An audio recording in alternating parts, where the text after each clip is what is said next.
ces journalistes qui vont vous parler de vous, qui fera aussi une étude. À 300 $, c'est très très peu. On va aller jusqu'à 15 000 $. Alors on facilite mensuel. Député provincial de l'Assemblée provinciale, Excellences, Mesdames et Messieurs, les membres du gouvernement provincial de la République de Kinshasa, mes chers collègues, Mesdames et Messieurs, tous à vos titres et qualités respectifs. C'est avec un très grand désir et une vive conscience de l'importance de cette journée que je prends la parole au nom de son Excellence le gouverneur de la République de Kinshasa, de Majorité William, pour accueillir la 5e édition du Salon Expo Béton de la République démocratique du Congo. Je tiens à exprimer ma sincère gratitude aux organisateurs de ce prestigieux salon, je nomme M. Jean-Paul Mélissa, qui ont voulu que cette édition se tienne dans la ville de Kinshasa. Et je dois souligner que ce n'est pas la première fois que la ville de Kinshasa accueille cet événement de haute facture. La 5e édition du Salon Expo Béton de la République démocratique. Honorable président du Sénat, honorable président de l'Assemblée nationale ici représentée, Excellences, Madame la ministre des Ministres, ministre de l'Environnement et du Développement durable, Excellences, Mesdames et Messieurs les ministres d'État, Excellences, Mesdames et Messieurs les membres du corps diplomatique,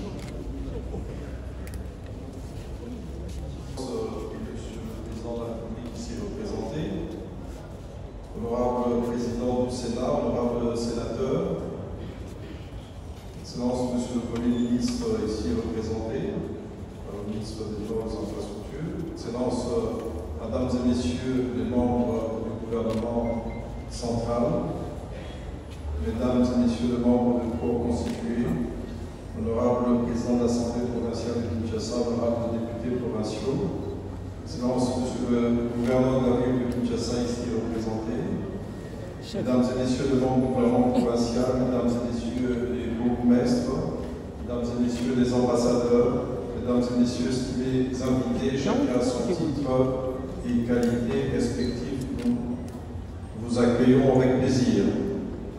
Grâce à grande est notre joie de nous retrouver dans ce cadre de la 5e édition d'Expo Béton 2021. Avant tout, en pensant à notre commandant suprême qui se donne jour et nuit pour retrouver la paix à l'Est, une pensée pieuse pour nos frères et sœurs de l'Est qui sont victimes de l'intolérance et des terroristes, nous vous demandons une minute de silence en mémoire de ceux qui nous sont brutalement arrachés.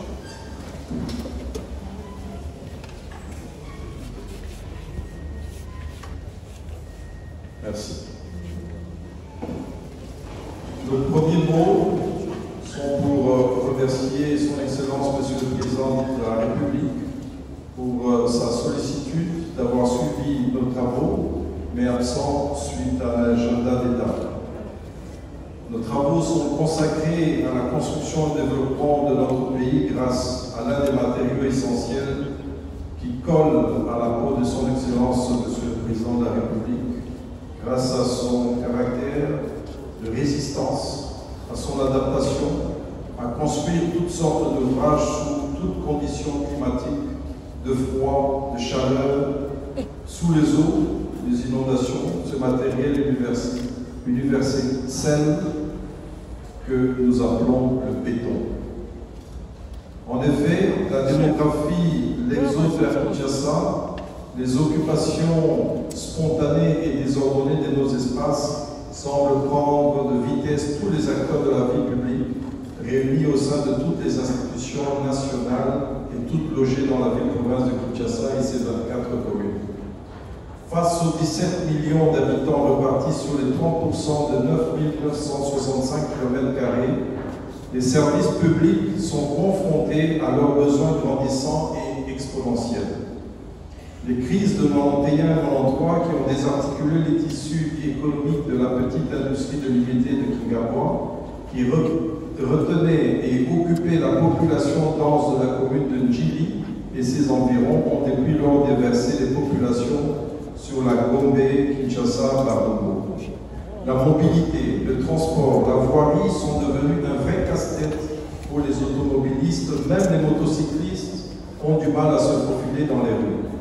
Se déplacer dans Kinshasa est devenu un voyage de quelques heures et il n'est plus possible de programmer plus de économique, sécuritaire et politique.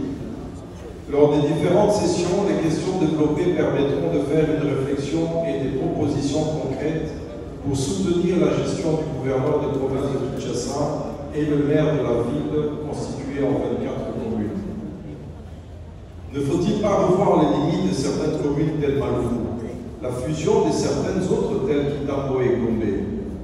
Ne faut-il pas regrouper les communes sous 4 villes distinctes avec leurs administrations et services de mairie et leurs organes délibérants, structures qui seront désormais l'organisation politico-administrative qui doit particulièrement faire face à l'existence des institutions de la République, des particularités de sa géographie, de ses sites naturels, notamment le fleuve Congo, de sa proximité avec la capitale du Congo voisin, de sa composition sociale, de ses capacités, de ses outils de production, et j'en passe. Honorables Excellences, Mesdames et Messieurs, les questions des structures politico-administratives sont définies par la Constitution de la République, mais au vu de l'évolution des paramètres qui composent la ville de Kinshasa, il semble de plus en plus nécessaire que le législateur puisse adapter ses textes de loi à la problématique spécifique de son devenir. La décentralisation est véritablement en marche et notre gouvernement entend poursuivre les réformes nécessaires pour sa matérialisation effective. La proximité du gouvernement et le soubassement nécessaires pour faire participer le peuple à son devenir. La ville de Kinshasa est constituée de 24 communes, lesquelles méritent une attention particulière afin de les doter toutes les infrastructures nécessaires à l'épanouissement de leur population. Il est certes vrai que l'État ne pourra voir s'installer des pôles de croissance sans que les structures politico-administratives ne soient véritablement efficaces.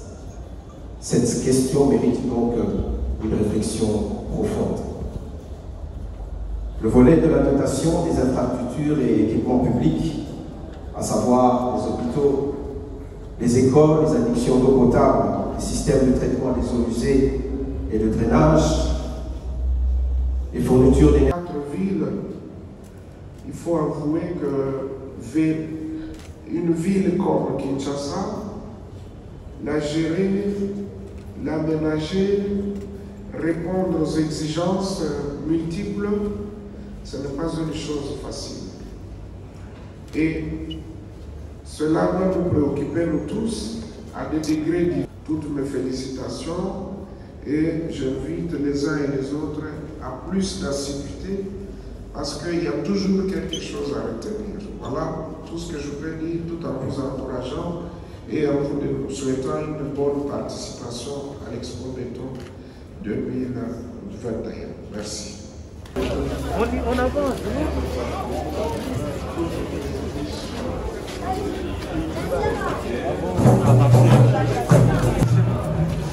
Oui,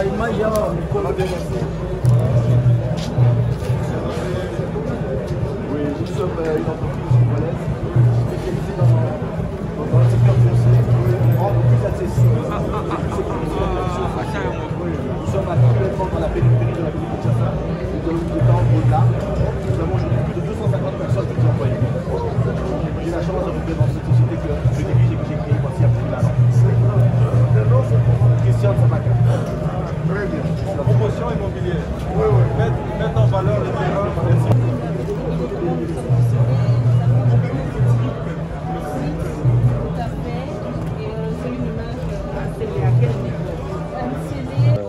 Je suis Christian Sabaka, je suis le directeur général de Stratimo.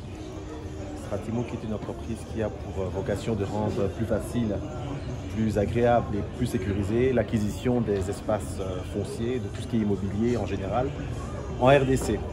Alors, M. Christian, on peut savoir la quintessence de votre exposé de travail. Bien, en réalité, l'exposé que j'ai développé tout à l'heure consistait à rappeler que nous mettons en vente des terrains ici à travers la ville de Kinshasa et particulièrement dans la périphérie, que ce soit Nsele, Maluku, Mongafula. Ce sont des terrains qui sont accessibles à des prix tout à fait qui sont accessibles pour le grand nombre.